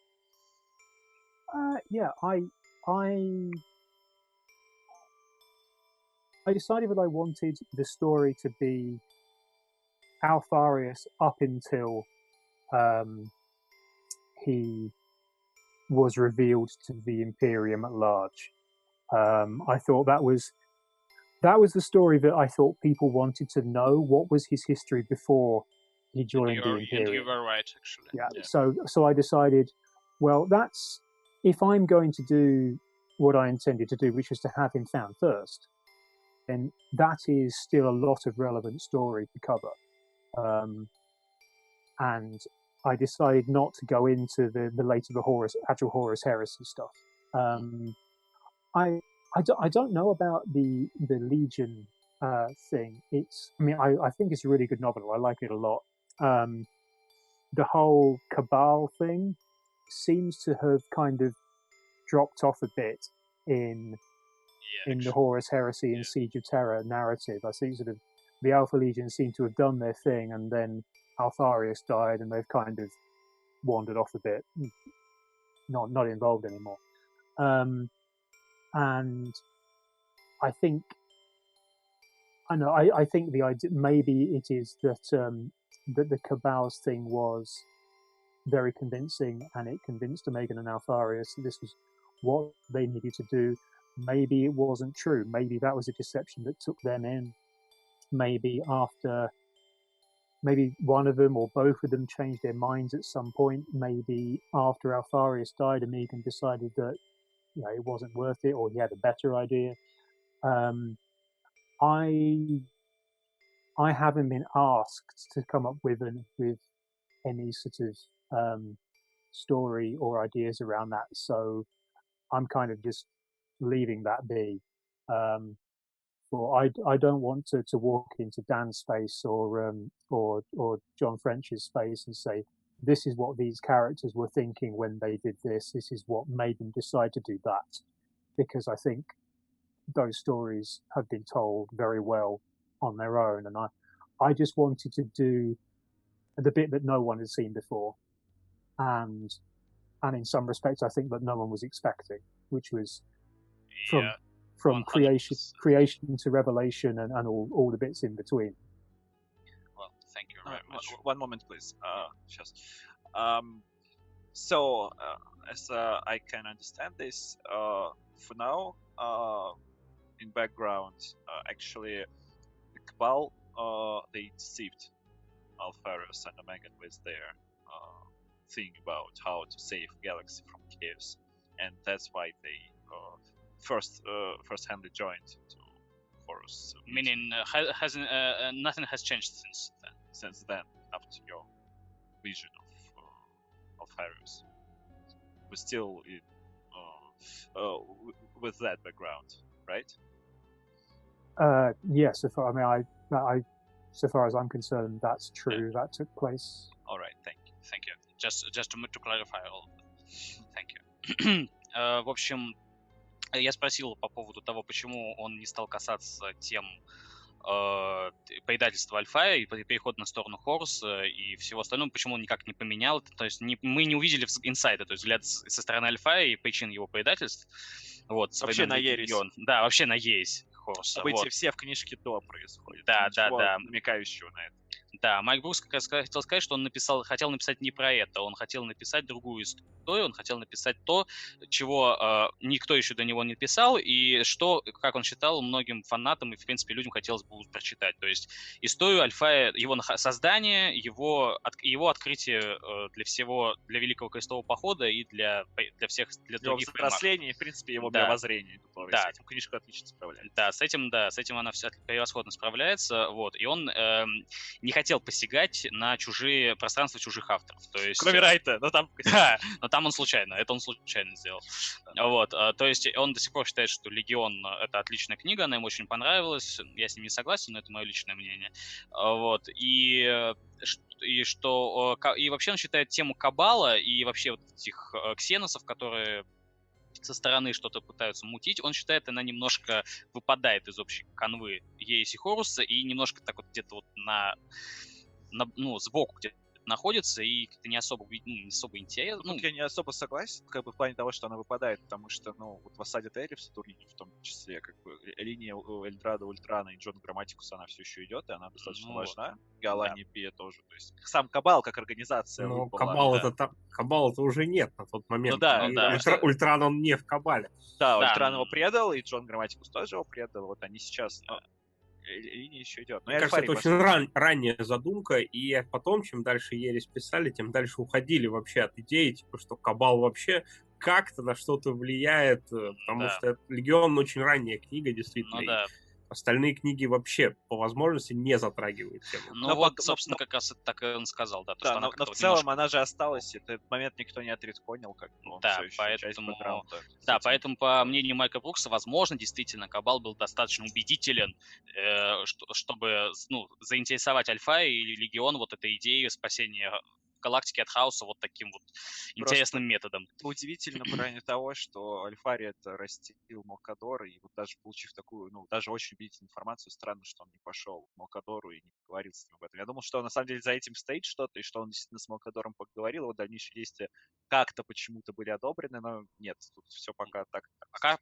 Пока выходит, что Альфария Мегона обманул Ксенос. Да, на данный момент именно так. Вот, так, у вас есть еще вопрос, потому что до 8 часов мы договорились с автором. У нас еще, в принципе, закончится. У нас куча вопросов. У меня куча, но у меня тоже. Можно спросить его в рамках беседы, знаешь, как с Фихивари, например, чтобы как-нибудь потом встретиться, просто пообсудить книжку именно. Да, давайте, потому что, до 8 часов. Влад, задавай. Влад. Вот мы узнали много всего интересного, и думаю, в рамках уже Гримдарк подкаста, возможно, в будущем мы уже встретимся и поговорим уже, может, о других, и немного, может, затронем, как это у нас мысли более сформируются, вопросы как бы появятся. Просто книжку обсудим, в рамках беседы именно, без заготовленных вопросов, просто будем разговаривать. Вот. На данный момент, я думаю, стоит дать автору слово и заканчивать. Well, so, Mike, it's actually it was intended to be till our 8 p.m. And I guess we already it's actually delayed. So, Mike, it was. I thought we said it was until 8:30 for you. But well, so we have time. We have time for 20 minutes, right? Влад, у нас 20 минут еще есть, нет? Yeah, it's okay for you to have another 20 minutes. I thought it was a 2-hour thing from 4:30 my time until 6:30 my time, which would be 6:30 until 8:30 to you. So if you've got something else, we've got a lot. time. We've got a lot actually. I don't think we can ask everything in 20 minutes. So far as I'm concerned, we've got 20 minutes, so I'm still good for 20 minutes. I'll just tell Влад, у нас 20 минут есть, мы можем еще? Давайте, задайте вопрос. Just in case... Тайлер, ты еще не торопишься? Ну, у меня до половины есть время. Хорошо. In case of future plans, because we really want to discuss the book more precisely, just not in terms of some questions or maybe just a conversation. Yeah. If you will have some time for another meeting, how do you look on the opportunity to just have a conversation about the book later? Without questions. Without questions, just talking about just talking. Would you have some time in future? In future, I'm sure we'll be able to put something in the future. Yeah. Great. Great. So it's just just to be sure. Alright, тогда я задам вопрос. Давай. Наверное, то есть в книжке Альфария показан был момент, где Альфарий ищет информацию про нахождение Амигона и вступает для этого в разговор с двумя смертными. И для того, чтобы выбить, не выбить, а склонить их к сотрудничеству, плюс там же одновременно эти смертные находились на планете, где полыхнул мятеж, он их стал защищать. И он для того, чтобы... он обычно скрывался под видом простого смертного, это его суперспособность, как у Корокса, там невидимость, у Альфария, например, он мог казаться простым смертным. То есть ты смотришь на него... Мог казаться вообще кем угодно. То есть он не то, что кем угодно, он на виду. Это ты его не запоминаешь, когда ты его видишь. Да, он... Тру-шпион. Да, он себя внимание как бы с него соскальзывает. Да. В Team Fortress. Да, и это как в литературе любят шпиков описывать, это обычно все шпионы, это такие люди с незапоминающейся очень внешностью, которые ты не можешь вспомнить, Альфарий, возведенный в абсолют шпион. Но поскольку ему нужна была очень сильная информация, а смертные были напуганы, и вообще там происходил в этот момент мятеж, он сбросил с себя личину этого невзрачного парня и предстал примархом и напрямую спросил, тот, кто спас вас, он был похож на меня? И они ответили «да», и они поняли, что они там аура шикарности примарха включилась, и потом он начал сражаться, чтобы там с мятежниками.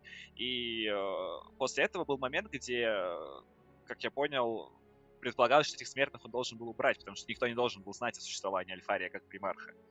Но вместо того, чтобы убить их, Альфарий, наоборот, их забрал к себе, и они стали сервами на корабле, что, в общем-то, гораздо лучше, чем предыдущая жизнь. То есть он там собой закрывал их от осколков, когда их вытаскивал. То есть показано, что Альфарий очень такой... как-то даже ближе к вулкану или к Желиману по поводу того, как его отношение именно к смертным. И, то есть, в общем, он достаточно человечен, даже очень человечен на фоне своих братьев.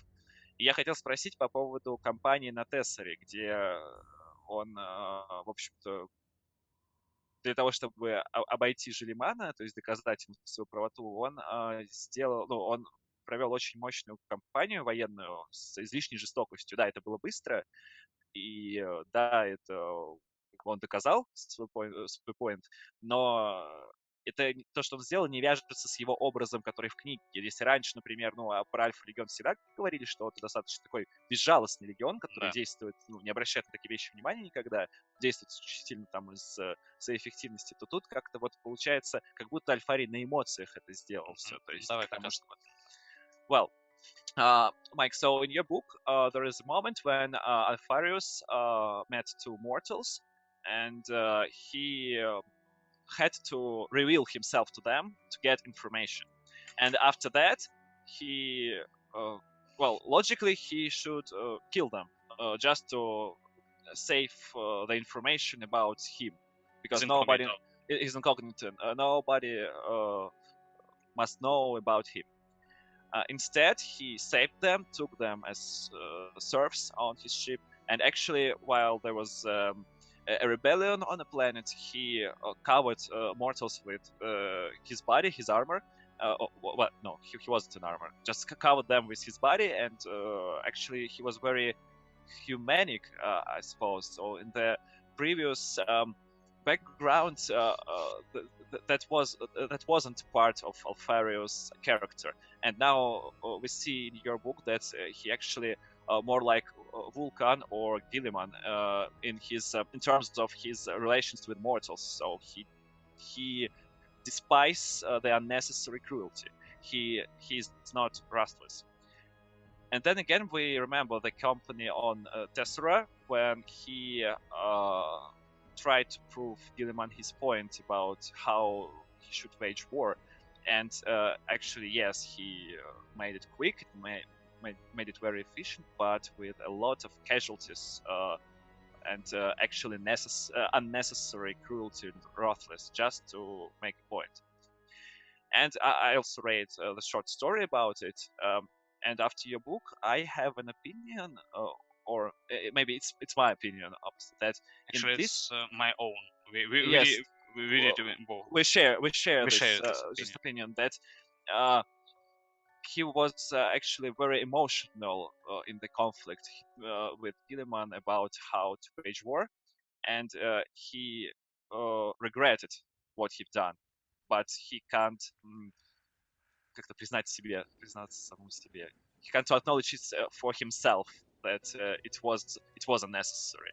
But we completely understand why he do this, because as human being, we understand why it was. Because in your book, it actually was a moment when he talked with Rogel Dorn, and there was the same actually moment when Rogel Dorn wanted Alfarius to follow his orders and to give him his legion, and it's actually not good.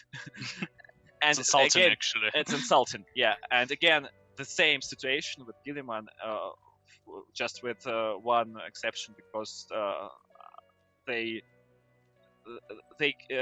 see themselves like rivals because they are good in what they done. They have very similarities in warfare, and this one is so the question. I'm sorry for such long preamble, but the question was: is this was just emotional thing for Alfarius why he done this? Because he talked with his man about it in your short story, but there he said that this was just for them to be certain in their ways. So I want to think what Alfarius in his head, in your opinion, thinks about this moment, because he's very humanic in your book, and that's strange. I think it's about allegiance. I think Alfarius is. I wrote him as being, being brought up by the emperor from the beginning and being very. Buying in completely to the emperor's vision of things, but that involves the Imperium being the only possible way. So Testra was not part of the Imperium. Testra needed to be brought into the Imperium, and so it was in the most efficient, as he saw it, way of doing that. But I think he is. If you look at the Alpha Legion, they very much value humanity in different ways. It's a well-known fact in the background, at least, maybe not to others outsiders, is that they listen to human experts, non-space marines. Those people have influence. Their voices are listened Valuable. to. Their opinions invaluable. Yeah, the Alpha Legion takes useful thoughts, opinions, operatives from anywhere. It comes down to: is what you're saying or what you can do useful? Is it good? Is it worthwhile? Does it have value? And so it made sense to me that someone who is that prepared to listen to normal humans must value them in some way. I don't think, and what I tried to put into the book was he could have killed those people, but he didn't need to, because he viewed that, what they had done, what they had survived, showed that they had courage, they had commitment, and he could use those qualities. I think the way I put it in the book was that he hates waste. Yes. I think there was no need to kill them when he could use them. They can still be alive, and he can benefit from what they can bring, which might be a small thing, but it could be useful. So I tried to view it very much as Alfarius views the Imperium as necessary, and therefore views Imperial citizens as necessary. And he doesn't want them to just be killed for no reason, because his purpose is to protect the Imperium, and the Imperium's purpose is to protect them. But if you're not in the Imperium, everything's fair game. He doesn't care. So it was just pragmatic thing when he said them, not about the sentiments or maybe humanism like Vulcan. Just pragmatic things. He can just use them. I wouldn't say it's just pragmatic. Because I definitely read and it wasn't like pragmatic. He was just very good guy. I think it's I mean I find it easier to write characters if I can find something good in them. And I viewed Alfarius very much as he will do what's necessary, but that doesn't mean that he does it just for the sake of it. If someone needs to die, he will kill them, but he won't kill them unless he doesn't just kill people unless there's a good reason to, if it's necessary. So the Testra thing was they weren't in the Imperium, and so they needed to be brought into the Imperium, and that was, as he saw, the quickest way of doing it. Also, I think it was definitely a part of he wanted to show off to Guilliman. Say, look, I can do this. I don't have to listen to you. But I just get the feeling that he wouldn't have acted in the same way if, for whatever reason, it was an Imperial... I mean, he wouldn't have been fighting it anyway if it was already an Imperial world, but I don't think he'd have had the same... He'd have taken the same actions if it was Imperial lives involved, because he's sworn to protect those. There's just one other quick thing. You mentioned the thing about Rogel Dawn, and because that stems from a bit from Praetorian at Dawn that John French wrote, which I was very interested in because, and as I mentioned in the book,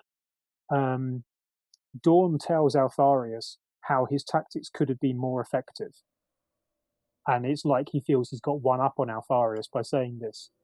But Alfarius points out, well, if he knew how to use those tactics, why was he just trying to win through war?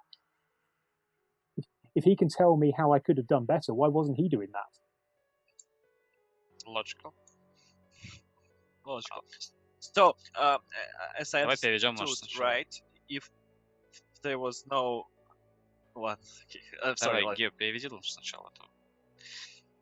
В общем, да, по поводу... Да. В общем, по поводу Альфая и по поводу его поведения. Альфай очень прагматичен, да. То есть он не убивает людей просто потому, что он может. Он, как следует из книги, он терпеть не может растрату средств. И во многом его действия, когда он спас этих людей, а потом взял их как своих сервов, продиктовано его прагматичностью. То есть то, что эти же люди пережили, доказывает их храбрость, доказывает их умение, доказывает их какие-то вот качества, из которых он может извлечь выгоду. И поэтому зачем их убивать, если это можно использовать? Это первое. Второе, и действительно в нем было есть что-то хорошее, потому что, как сказал Майк Брукс, ему проще писать про персонажей, если он может найти в них что-то хорошее. Вот. И так они становятся ему ближе, так становится проще про них писать. Это вопрос в том, что Альфай поклялся защищать Империум, а Тестра на тот момент не была частью Империума. И он считал себя вправе действовать так, как он считает нужным, чтобы максимально быстро и эффективно привести ее к согласию. Но, разумеется, нельзя отрицать и того момента, что он действительно хотел немножко выпендаться перед Вигелеманом и показать, что смотри, как я могу. Вот. Ты задолбался своими вот этими. Да, вот. Но опять же, он не думает, что Альфарий вел бы себя точно так же, если бы дело шло об имперском мире, то есть о мире, который уже находится под защитой императора. Вот. И кроме того, на поводу Дорна, он сказал, что, собственно, ситуация с Дорном, она как раз выходит из пейтарианца Дорна, который ему ценит, который ему очень понравился. Вот, он захотел эти отношения с Дорном немножко отразить, и Дорн ему говорит о том, что вот я могу сделать твою тактику, вот ты мог бы действовать эффективней. Вот как он говорит Альфарию. Вот, а по замыслу Майка Брукса, Альфарий в этот момент думает что-то нечто вроде: если ты знаешь, как сделать это лучше, почему ты сам так не делаешь? Вот. И почему я должен тебя слушать, если ты знаешь, как лучше, и не делаешь лучше? Вот. Значит, может быть, ты не все знаешь? Может, зачем мне тебя слушать? Да. Может, пошел ты. А может, нет. Может, пошел ты. Ну да. Что-то в этом роде. Well, Mike, also, I would like to, give you my regards and great thanks for this scene. Actually, there are two scenes I value much in your books. I value all your books in whole, but all those two things. It was a thing when actually I have seen two brothers fighting Together as a whole. Together as a whole, at the whole Primarch of 20th Legion.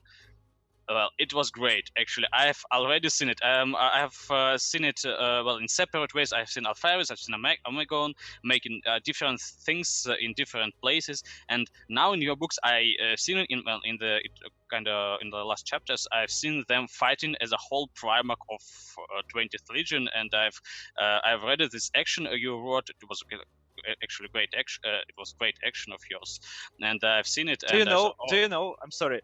Do you know that Alex wrote a fan fiction about that part when Omegon and Alfarius fight together? It's really his favorite scene, and he wrote actual fanfic about that. I think it's very mean of you to tell me that without his permission. Well, that's great. I'm not pretending to be a writer. Maybe a future one. Actually, he was good. The scene was good. Anyway, it was great to see the whole. I've seen this action. I saw. Well, they would kill Dawn actually. If they both. Yeah, two of them. Yeah, two of them. Dawn wouldn't stand a chance. Yeah. I remember this was. I don't know.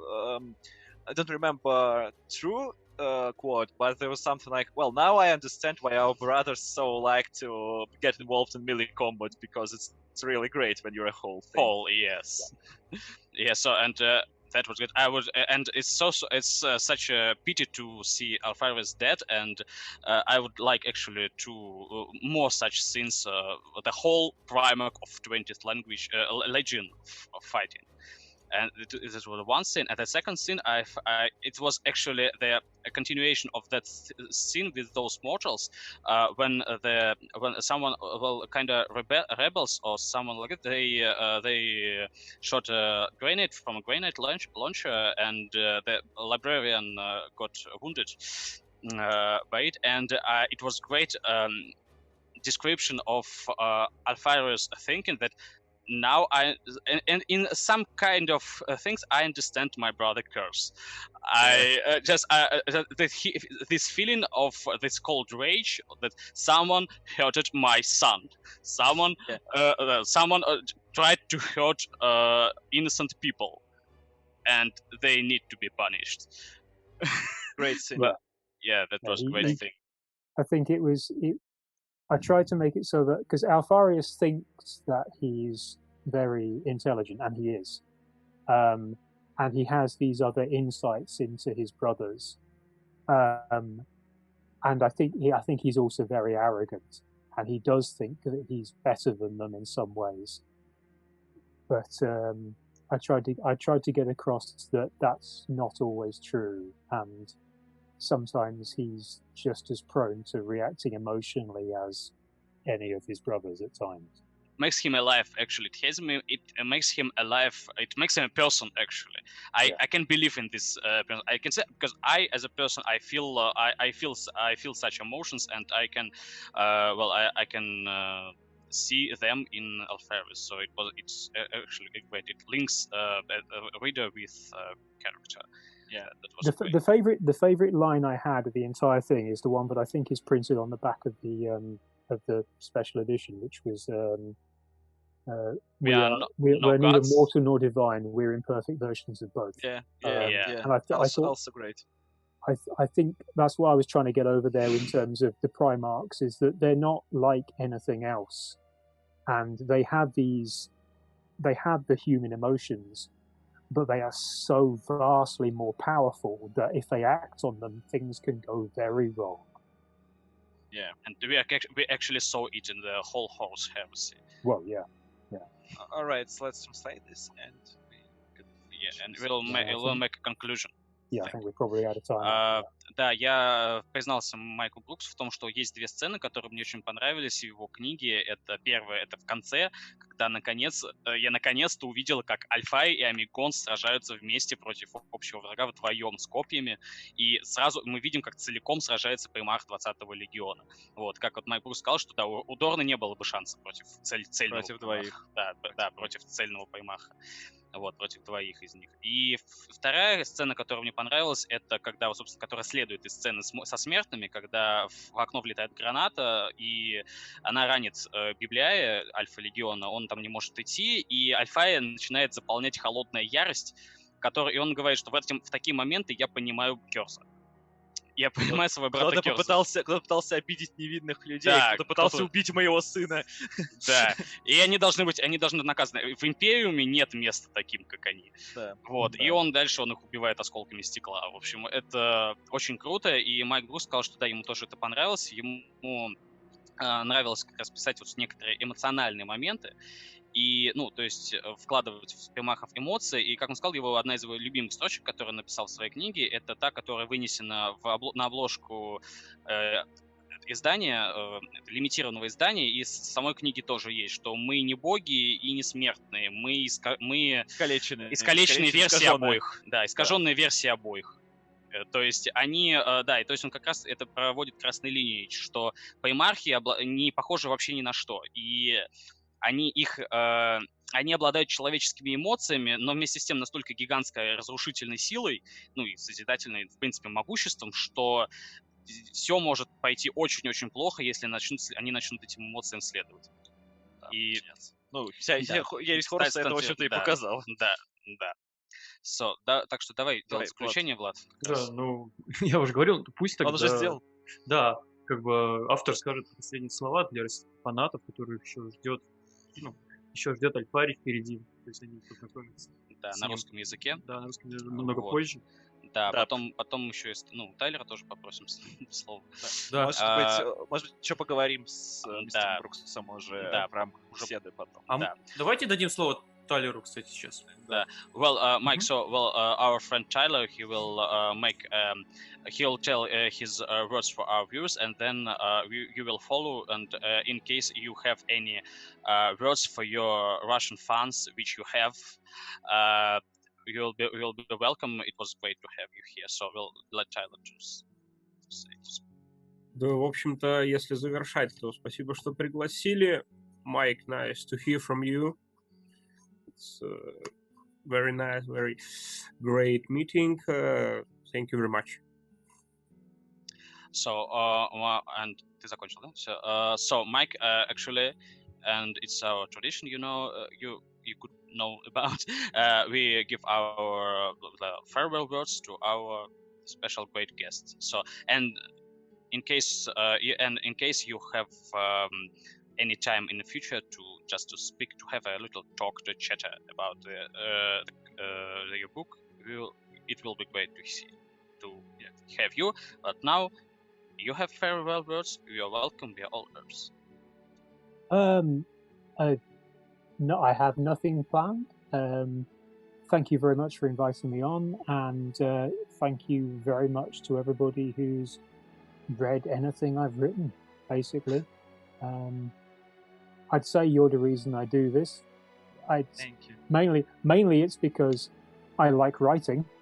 I write, and I'm just happy to find that there are people who want to read what I've written, because I would have written it anyway. We actually want to read what you. Right. And that is a great feeling. Thank you very much. So, okay, in case we are finished, and we'll tell you goodbye and take care, Mr. Brooks. Okay. Okay. It was great. Thank you very much. Bye, thank you. We'll meet you in the future. Goodbye.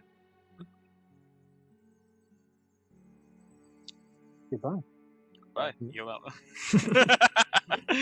Уходит по-английски. Да. Все, тогда спасибо. Побежал. Тайлер, все здорово. Давай, Был рад тебя видеть. Приглашайте, если будет еще возможность у меня по времени. У меня редко получается выделить. Но, Тайлер, а ты с кем, помимо Брукса, еще с кем-то хотел бы? С каунтером, он хочет с каунтером. Да, каунтер.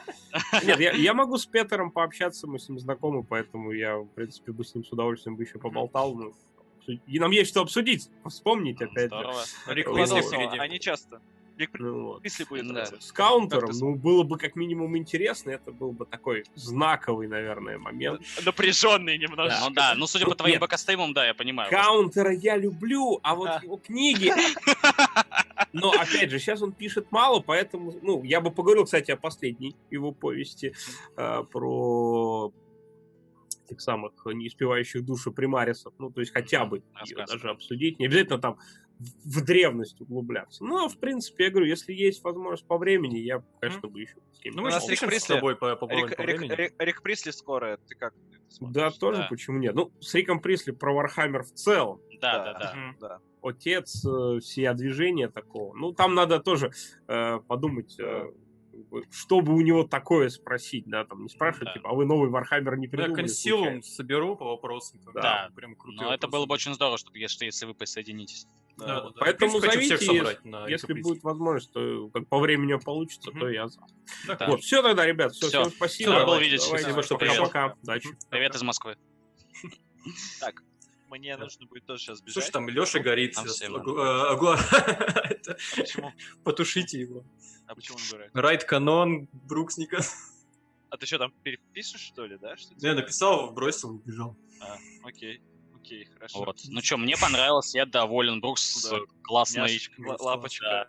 Не, смотри, я вот добавлял про орков, потому что я видел, как он... потому что... Нет, потому что я видел, он когда фанат орков. Нет, смотри, когда он про орков говорит, он сразу как-то, жалеет. Да, ему нравится. Я такой, ему реально заходит, когда про него про орков спрашивал. Я про диких орков спросил. Давай на следующем интервью, на беседе поговорим как раз про орков заодно. Можно даже ФБшечку кланяться немножечко. Не, он, кстати, и ФБ, и ОС вообще, не играл, не читал. Не котирует, да. Ладно, тогда не будем.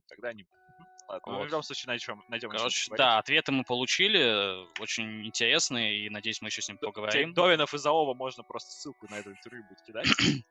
С тайм-кодом. Да. Заткнулся наконец. У меня жопа горит. Все, ребят, давайте, я побежал. Все, давайте. Всем спасибо. Давайте, пока. Счастливо. Так, Алекс, у тебя что сказать еще? Я, как всегда, рад, доволен. Майком Брукс один из моих любимых писателей, за чьим творчеством я буду следить. Вот, собственно, как раз как он сказал, что читатели — это мы те, ради кого он работает, ради тех, кого он пишет, те, ради кого он пишет. Поэтому он очень, как он сказал, он очень рад, что есть люди, которые читают, что он пишет, поэтому это вдохновляет его на новые работы.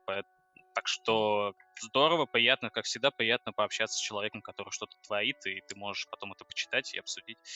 Очень интересно, очень здорово. Я с тобой согласен, так как у нас так идеально получается, что я, например, люблю орков очень, а ты любишь Альфа-Легион. И Брукс, он такой сочетает в себе, знаешь, он как горький морг, короче, он хитрый и сильный, и сильный и хитрый, короче, сочетает в себе два аспекта. В принципе, если... Мне тоже понравилось очень, на самом деле, очень живой автор, то есть много чего интересного рассказал. Да и, в принципе, думаю, в будущем, когда писать, когда массово люди ознакомятся с Альфарием, в принципе, думаю, котировать будут прям высоко Брукса. Да, надеюсь. Потому что сейчас даже если спрашиваешь по вопросам, типа, людей, они такие, что-то, не особо живо очень реагируют. Еще не внесли, как говорится, его в лигу таких авторов именитых. Да, так что клево, здорово, интересно. Мне понравилось.